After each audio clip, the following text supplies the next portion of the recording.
Hello friends, എല്ലാവർക്കും ചെമ്മൽ point ഇന്നത്തെ പുതിയൊരു എപ്പിസോഡ് വീഡിയോയിലേക്ക് സ്വാഗതം.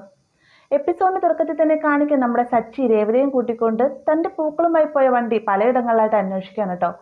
ഈ ഒരു സമയത്താണ് അനൂപിന്റെ കോള് വരുന്നത്. കോൾ എടുത്ത ഉടനെ തന്നെ പറയുകയാണ് ഹലോ അനൂപേ എന്ന് ചോദിക്കുന്ന സമയത്ത് അനൂപല്ലടാ നിന്റെ കാലനാണെന്ന് പറയുമ്പോഴത്തേക്ക് സച്ചി ഒന്ന് പതറുകയാണ്. സച്ചി വേഗം വണ്ടി സൈഡിലേക്ക് ഒതുക്കിയതിന് ശേഷം ആരെ ഫോൺ എടുത്തേക്കുന്നതെന്ന് ചോദിക്കുന്ന സമയത്ത് ഞാൻ വിജയകുമാറാണ് എന്ന് പറയുമ്പോഴത്തേക്ക് ഞാൻ സാറായിരുന്നു സാർ പറഞ്ഞോളൂ എന്ന് പറയുമ്പോഴത്തേക്കും എന്ത് പറയാനാ, നീ എന്റെ പൂക്കൾ എവിടെ ഒളിപ്പിച്ചു വെച്ചേക്കുന്നതെന്ന് ചോദിക്കുകയാണ്. ഇത് കേൾക്കുന്ന സമയത്ത് സച്ചി ഉണ്ടായ സംഭവങ്ങളെല്ലാം തന്നെ വിജയകുമാർ സാറിനോട് പറയുന്നുണ്ടെങ്കിൽ വിജയകുമാർ സാർ അതൊന്നും ഉൾക്കൊള്ളാൻ തയ്യാറാകുന്നില്ല കേട്ടോ.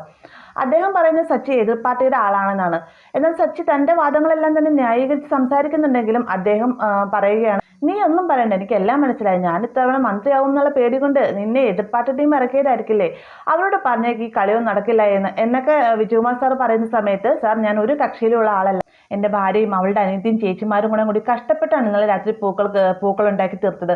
ആ ഒരു വണ്ടിയുമായിട്ട് വരുന്ന സമയത്ത് ആരോ വണ്ടി മോഷ്ടിച്ചു എന്നൊക്കെ പറയുമ്പോഴത്തേക്ക് വിജയകുമാർ സാർ പറയുന്നുണ്ട് ഈ കള്ളം ഞാൻ വിശ്വസിക്കണമായിരിക്കില്ലേ, ഒരിക്കലും നടക്കില്ല, നിന്നെ ഞാൻ വിശ്വസിച്ചു, അതാണ് എൻ്റെ ഭാഗത്തുണ്ടായി തെറ്റി എന്നൊക്കെ പറയുമ്പോഴത്തേക്കും അങ്ങനെ ഞാൻ വണ്ടിയുമായിട്ട് പോകണമെന്നായിരുന്നെങ്കിൽ 25,000 രൂപ അഡ്വാൻസുമായി മാത്രം ഞാൻ പോകുമായിരുന്നോ, മാലയുടെ മുഴുവൻ പൈസയും മേടിച്ചിട്ടല്ലേ ഞാൻ പോവുകയുള്ളൂ എന്നൊക്കെ പറയുമ്പോഴത്തേക്ക് വിജയകുമാർ സാർ ഒന്നും പറയുന്നില്ല കേട്ടോ. ഉണ്ടായ കാര്യങ്ങളിൽ തന്നെ ഒന്നുകൂടി വിജയകുമാർ സാറിനോട് വ്യക്തമായിട്ട് പറയുന്നുണ്ടെങ്കിലും സാർ പറയുകയാണ് എന്തായാലും ഞാൻ നിനക്കൊരു അരമണിക്കൂർ സമയം തരാം, അതിനുള്ളിൽ തന്നെ 500 പൂമാല ഇവിടെ എത്തിയില്ല എന്നാണെങ്കിൽ ഞാൻ 2 റീത്ത് മേടിക്കും, അതിലൊന്ന് നിന്റെ കൂട്ടുകാരൻ അനൂപിനും ഒന്ന് നിനക്കുമായിരിക്കും, അത് ഓർമ്മയിരിക്കട്ടെ, നിനക്ക് വിജയകുമാർ ആരാണെന്ന് അറിയില്ല എന്നൊക്കെ പറഞ്ഞിട്ടാണ് ദേഷ്യത്തോടു കൂടിയാണ് കേട്ടോ വിജയകുമാർ സാർ കോള് കട്ട് ചെയ്യുന്നത്. കോള് കട്ട് ചെയ്ത ഉടനെ തന്നെ നമ്മുടെ രേവതി സച്ചിൻ എന്താ സംഭവം എന്ന് ചോദിക്കുന്ന സമയത്ത് ഞാൻ എതിർകക്ഷിയുടെ ആളാണെന്നാണ് വിജയകുമാർ സാർ പറയുന്നത് എന്നൊക്കെ പറയുമ്പോൾ അതിന് സച്ചേട്ടന് യാതൊരുവിധ കക്ഷിയിലില്ലല്ലോ എന്ന് രേവതി മറുപടി ചോദിക്കുന്നുണ്ട്.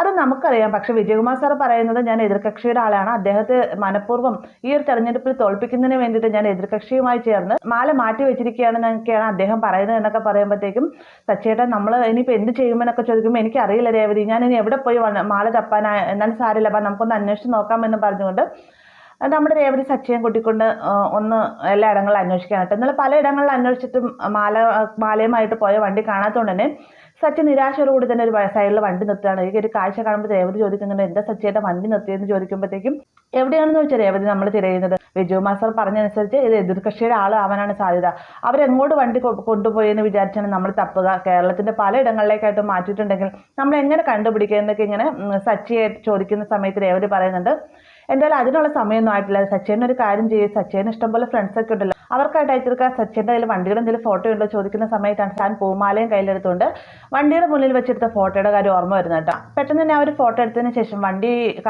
നമ്പർ ക്ലിയർ ആയിട്ട് കാണുന്നുണ്ടോ സൂമിൻ ചെയ്ത് നോക്കുകയാണ്. അതിനുശേഷം രേവതിയോട് പറയുന്നത് ഈ ഫോട്ടോയിൽ വണ്ടി നമ്പറും എല്ലാം കൃത്യമായി തന്നെ കാണാം, ഇത് ഞാൻ ഗ്രൂപ്പിലേക്ക് ഇടാം, നമ്മുടെ ടാക്സിക്കാരുടെ ഗ്രൂപ്പ് ഉണ്ട്, മാത്രമല്ല സുഹൃത്തുക്കൾക്കൊന്ന് അയച്ചു കൊടുക്കാം, എന്തെങ്കിലും സാധ്യത കിട്ടാതിരിക്കില്ല എന്നൊക്കെ പറഞ്ഞുകൊണ്ട് സച്ചി ഇത് ഗ്രൂപ്പിലേക്ക് ഫോർവേഡ് ചെയ്യാണ്ടാവും. സച്ചിയുടെ മെസ്സേജ് ആണെന്ന് കാണുന്ന സമയത്ത് മഹേഷ് ബൈജു എല്ലാവരും തന്നെ മെസ്സേജ് ഓപ്പൺ ചെയ്ത് നോക്കുകയാണ്. അപ്പോൾ ഈ ഒരു വാർത്ത, അതായത് രേവതി കെട്ടിത്തീർത്ത പൂമാല വെച്ചിരുന്ന വണ്ടി മോഷണം പോയെന്നൊക്കെ അറിയുമ്പോഴത്തേക്കും മഹേഷിനും ബൈജുവിനും ഭയങ്കര ഷോക്കാവുകയാണ്. ശേഷം നമ്മുടെ മഹേഷും ബൈജു എല്ലാവരും കൂടിയിട്ട് ഈ ഒരു വണ്ടി അന്വേഷിച്ചിറങ്ങാണ് കേട്ടോ. ഇതുപോലെ പല ഓട്ടോ സ്റ്റാൻഡിലുള്ള ഡ്രൈവർമാരും മെസ്സേജ് കാണുന്ന സമയത്ത് അവർ ഇതുപോലെ തന്നെ സച്ചിക്ക് വേണ്ടിയിട്ട് വണ്ടി അന്വേഷിച്ചിറങ്ങിയാണ്. അങ്ങനെ ഇരിക്കുന്ന സമയത്താണ് ഒരു ഓട്ടോക്കാരൻ ലൈം കുടിച്ചിട്ട് ഇറങ്ങി വരുന്ന സമയത്താണ് സച്ചിയുടെ മെസ്സേജ് കാണുന്നത്. പെട്ടെന്ന് തന്നെ മെസ്സേജ് ഓപ്പൺ ചെയ്ത് നോക്കിയിട്ട് ഈ ഒരു വണ്ടി സൂം ചെയ്ത് നോക്കുന്ന സമയത്താണ് തൻ്റെ മുന്നിൽ കൂടി ആ ഒരു വണ്ടി പാസ് ചെയ്ത് പോകുന്ന അദ്ദേഹം കാണുന്നത് കേട്ടോ. അദ്ദേഹം വേഗം തന്നെ ആ വണ്ടീനെ ഫോളോ ചെയ്യുകയാണ്. ഇതേ സമയം തന്നെ നമ്മുടെ സച്ചിയെ വിജയകുമാർ സാർ വിളിക്കുകയാണ്. എന്നിട്ട് നമ്മുടെ അനൂപിനെ പൊതിരെ തല്ലാണ് കേട്ടോ. ഈ തല്ലുന്ന സൗണ്ട് കേൾക്കുമ്പോഴത്തേക്ക് സച്ചി പറയുന്നുണ്ട് സാർ അനൂപിനൊന്നും ചെയ്യരുത്, ഞാൻ എത്രയും വേഗം വണ്ടി കണ്ടെത്തി തരാമെന്നൊക്കെ പറയുമ്പോഴത്തേക്കും അങ്ങനെയാണ് നിനക്ക് നല്ലത്, ഞാൻ എത്ര നേരമായിട്ട് ഞാൻ വെയിറ്റ് ചെയ്യുന്നതെന്ന് അറിയാമോ, ഇനിയും എനിക്ക് ക്ഷമിക്കാനാവില്ല, നിനക്കറിയാമോ ഈ ഒരു കല്യാണം നടത്തി കഴിഞ്ഞാൽ എനിക്ക് പാർട്ടിയിൽ ഉണ്ടാകുന്ന സ്വാധീനം എന്താണെന്ന് അറിയാമോ, അതെല്ലാം ഒരൊറ്റ നിമിഷം കൊണ്ടാണ് നീ തകർത്തത്, നിന്നെ ഞാൻ വെച്ചേക്കില്ല എന്നൊക്കെ വിജയകുമാർ സാർ വീണ്ടും ഭീഷണിപ്പെടുത്തുകയാണ്. കൂടുതൽ തന്നെ അനൂപിന്റെ കയ്യിലേക്ക് കോളും കൊടുക്കുന്നുണ്ട്. അനൂപാണെങ്കിൽ സച്ചി എത്രയും വേഗം പൂമാലയുമായിട്ട് വാടാ എന്ന് പറയുമ്പോഴത്തേക്കും നീ കേട്ടല്ലോ നിന്റെ കൂട്ടുകാരൻ്റെ കരച്ചില്, ഇനി അവന്റെ ശബ്ദം നിനക്ക് കേൾക്കണമെന്നാണെങ്കിൽ ആ പൂമാലയുമായിട്ട് എത്രയും വേഗം വരണമെന്ന് പറയാം കേട്ടോ. അപ്പൊ ഈ ഒരു അനൂപിനെ തല്ലുന്നതും അതുപോലെ തന്നെ അനൂപിന്റെ സങ്കടമുള്ള സംസാരവും എല്ലാം നമ്മുടെ സച്ചിനെ ആകെ തകർക്കുകയാണ്. സച്ചിൻ എന്ത് ചെയ്യണം, ഇനിയിപ്പോൾ ഇത്രയും നേരമായിട്ട് ആരും ഒന്നും റിപ്ലൈ തന്നില്ലല്ലോ എന്നൊക്കെ നോക്കുന്ന സമയത്താണ് ഈ ഒരു ഓട്ടോക്കാരൻ, അതായത് വണ്ടീനെ ഫോളോ ചെയ്യുന്ന ഓട്ടോക്കാരൻ സച്ചിയെ വിളിച്ചിട്ട് ലൊക്കേഷൻ അയച്ചു കൊടുക്കുന്നത് കേട്ടോ. സച്ചിക്ക് ഇത് കാണുമ്പോൾ ഇത് ഈ ഓട്ടോ കണ്ടെത്തിയെന്ന് അറിയുമ്പോൾ തന്നെ സച്ചിക്ക് രേവതിക്കും പകുതി ആശ്വാസമാണ്. വേഗം തന്നെ ഈ ഓട്ടോക്കാരൻ അയച്ചിരിക്കുന്ന ലൊക്കേഷനിലേക്കായിട്ട് സച്ചി രേവതിയും ഓട്ടോയുമായിട്ട് പോവുകയാണ്. അങ്ങനെ കുറേ ദൂരം ചെന്ന് കഴിയുമ്പോഴത്തേക്കും ഈ ഓട്ടോക്കാരൻ, അതായത് പെട്ടി ഓട്ടോനെ ഫോളോ ചെയ്യുന്ന ഓട്ടോക്കാരൻ്റെ ഫ്രണ്ടിലേക്കായിട്ടൊരു ബൈക്ക് വന്ന് നിൽക്കുകയാണ്. ആ ബൈക്ക് ശരിക്കും പറഞ്ഞു കഴിഞ്ഞാൽ അവിടെ കംപ്ലൈൻ്റ് ആയിട്ട് നിൽക്കുന്ന, ആരും തടയാൻ നിൽക്കുന്നതല്ല കേട്ടോ. ഇത് കാണുന്ന സമയത്ത്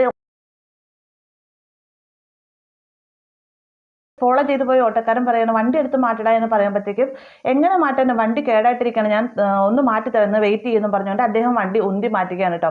ആ ഒരു സമയം കൊണ്ട് തന്നെ പെട്ടി ഓട്ടോറിക്ഷ ഈ ഓട്ടോക്കാരൻ്റെ കണ്ണിൽ നിന്ന് മായുകയാണ്. എന്നാൽ ഇതേ സമയം തന്നെ നമ്മുടെ സച്ചി രേവതിയും ഈ സച്ചിയുടെ സുഹൃത്ത് അയച്ച ലൊക്കേഷനിലേക്കായിട്ട് വന്നുകൊണ്ടിരിക്കുന്ന സമയത്താണ് രേവതി പറഞ്ഞത്, ഈ സച്ചിയേട്ടാ നമ്മുടെ ഓട്ടോ പോകുന്നു എന്ന് പറയുമ്പോഴത്തേക്കും സച്ചി വേഗം ആ ഓട്ടോനെ ഫോളോ ചെയ്യാൻ കേട്ടോ. കുറേ ദൂരം ചെന്നിട്ട് ഓവർടേക്ക് നിർത്താൻ പറ്റുന്നില്ല. അങ്ങനെ കുറച്ച് ദൂരം ചെന്ന് കഴിയുമ്പോഴത്തേക്കും സച്ചി വണ്ടിനെ ഓവർടേക്ക് ചെയ്ത് നിർത്തുകയാണ്. എന്നിട്ട് വണ്ടിയിൽ നിന്ന് ഇറങ്ങി വന്നതിന് ശേഷം വണ്ടിയുടെ ഡ്രൈവർ അയാളെ കാണുന്ന വണ്ണവും പൊക്കമൊക്കെ ഉള്ളൂ കേട്ടോ, ഒന്നും ചെയ്യുന്നില്ല. നല്ലത് തന്നെ സച്ചിയുടെ കയ്യിൽ നിന്ന് മേടിച്ച് കൂട്ടുന്നുണ്ട്. ഈ ഒരു സമയത്ത് നമ്മുടെ രേവതി പറഞ്ഞു, സച്ചിയേട്ടാ മതി നമുക്ക് വണ്ടിയായിട്ട് എത്രയും വേഗം പോകാമെന്നൊക്കെ പറയുന്നുണ്ടെങ്കിലും സച്ചിയുടെ ദേഷ്യം തീരുന്നില്ല.